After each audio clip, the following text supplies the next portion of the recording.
Israel and Hamas fragile truce that was on the verge of expiring extended by 2 days, mediator Qatar said on Monday, raising the prospect the Palestinian group will free hostages beyond the 69 released since Friday. Let's check the details. This is Krishnendu Nair.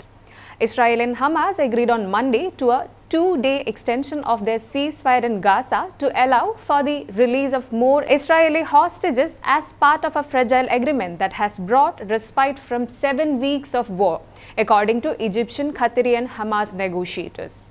The truce will prolong a pause in the 7-week war between Israel and the Islamist Palestinian group, which triggered the latest conflict with an October 7 incursion in southern Israel, in which it killed about 1,200 people and took roughly 240 hostages.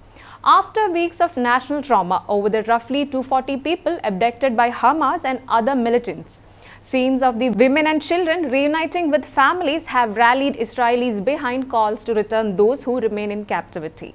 The deal could allow for additional aid to flow into Gaza and the release of more hostages, prisoners and detainees than initially expected.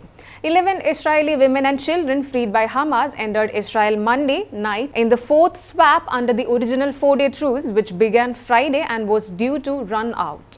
Hamas released the hostages as part of initial deal. The latest group, which included no Americans, wherein Israel, Egyptian officials said.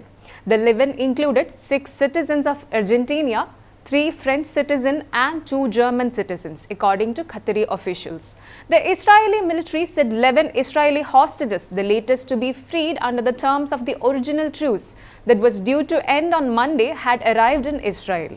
So far, 19 people of other nationalities have been freed during the truce, mostly Thai nationals. Many Thai works in Israel, largely as farm laborers. Each day since the 4-day truce began on Friday, Hamas has released some of the hostages while Israel has freed some of the Palestinians it held.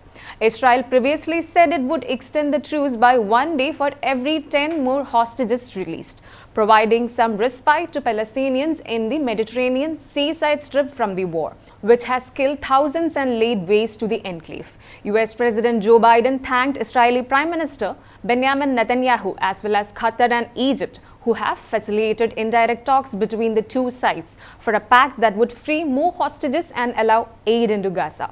More than 13,300 Palestinians have been killed since the war began, roughly 2/3 of them women and minors, according to the health ministry in Hamas-ruled Gaza, which does not differentiate between civilians and combatants. More than 1,200 people have been killed on the Israeli side, mostly civilians killed in the initial attack. At least 77 soldiers have been killed in Israel's ground offensive.